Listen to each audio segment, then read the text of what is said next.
C'est en quelque sorte le coup d'envoi des commémorations des 80 ans de la libération de l'Alsace. Et pour cause, c'est par Seppois-le-Bas que tout a commencé en novembre 1944. Ses habitants ont rendu une nouvelle fois hommage aux libérateurs. Louis Belin, Annelle Forveille.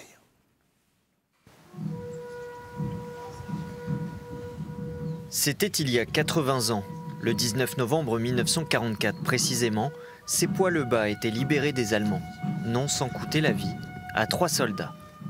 Représenté aujourd'hui et en première ligne à l'époque le régiment d'infanterie coloniale du Maroc, mais aussi le groupe mobile d'Alsace. C'est déjà toujours un plaisir de revenir chaque année ici pour commémorer donc cette libération du premier village d'Alsace, il ne faut pas l'oublier.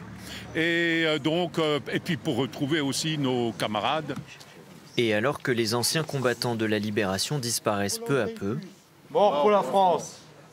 Ici, beaucoup d'habitants ont hérité d'une mémoire bien vivante.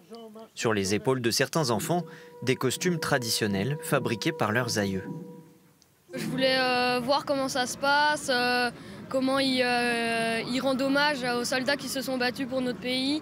C'est un anniversaire important et par rapport aussi à la mémoire, à ma grand-mère qui nous racontait aussi cette journée historique. Voilà, j'ai une pensée particulière pour elle.